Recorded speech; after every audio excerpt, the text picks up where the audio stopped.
मेरी सोच है फेयरनेस होनी चाहिए, न्याय होना चाहिए। हम कास्ट सेंसस की बात कर रहे हैं, डरो मत। लोग माइनॉरिटी की संख्या को कम दिखा रहे हैं कि जाति गणना के बगैर पता नहीं चलता। सुन लीजिए, नरेंद्र मोदी जाति जनगणना नहीं कर सकते। So the choice in my view is not between caste census and no caste census. The choice is between transparency and extreme levels of violence and social disorder. People who define how this country is governed. Of course, 90 people, secretaries, are responsible for managing the core of the government of India. And I ask myself the question, how many of the 90 people come from the OBC community? And I was shocked and shattered by the answer.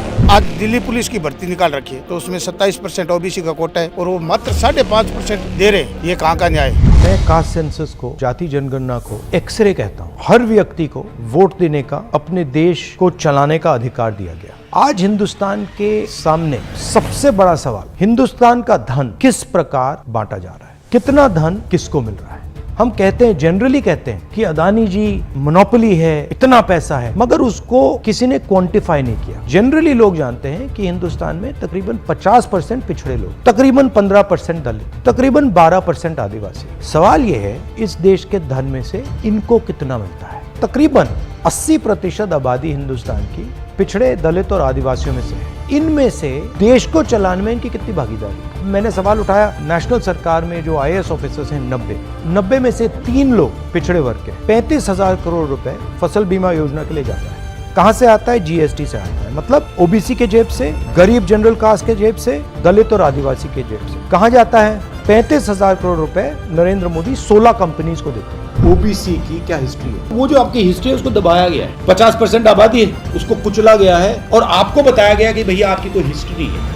दलित अपने आप को दलित कहते हैं, सवर्ण अपने आप को सवर्ण कहते हैं, द्विजा कहते हैं। आपका नाम भी किसी और ने दिया, आपका नाम भी आपका नहीं। तो अगर आपका नाम नहीं है, हिस्ट्री नहीं है, फिर कैसे बैठोगे, कैसे बात करोगे? मैं जाति जनगणना की बात कर रहा हूँ, ये आपकी हिस्ट्री निकालने का पहला कदम। और बीजेपी कहती है भैया इनको इनकी हिस्ट्री मत दो।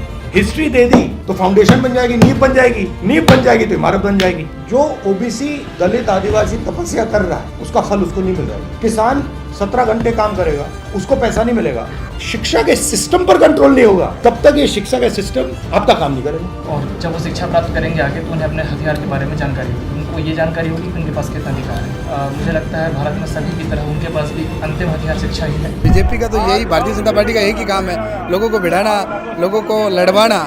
और जातीय अगर हो जाएंगे तो शायद लोगों को बराबर प्रतिनिधित्व मिल पाएगा, सरकार में उनकी भागीदारी हो पाएगी। ओबीसी वर्ग है वो बहुत ही पिछड़ा हुआ है और उसके जो हक है वो आज तक ओबीसी वर्ग को नहीं मिल पाए। तकरीबन 60-65% ओबीसी वर्ग रहता है, लेकिन ओबीसी को जो चाहिए वो आज तक नहीं मिला। भारत माता का सबसे बड़ा भाग दलित, आदिवासी और पिछड़ा है। नरेंद्र मोदी ने 14 लाख करोड़ रुपया हिंदुस्तान के सबसे बड़े अरबपतियों का कर्जा माफ किया है। उसमें एक आदिवासी नहीं, एक दलित नहीं, एक पिछड़ा नहीं। मतलब हिंदुस्तान की 80% आबादी में से कोई नहीं। सुन लीजिए, नरेंद्र मोदी जाति जनगणना नहीं कर सकते।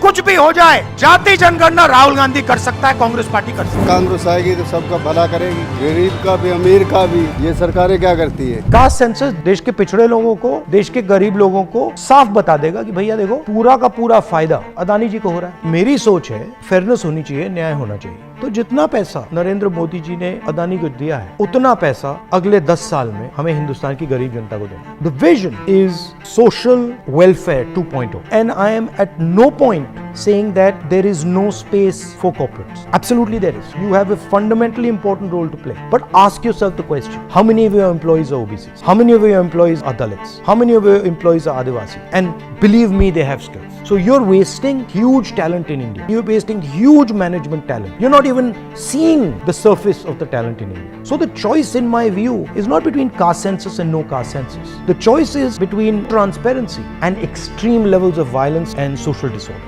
And what I as a patriotic Indian am trying to do is trying to make sure that we don't enter into a space of massive social disorder and that we resolve this conflict and we create a new situation which is a win-win for all parties.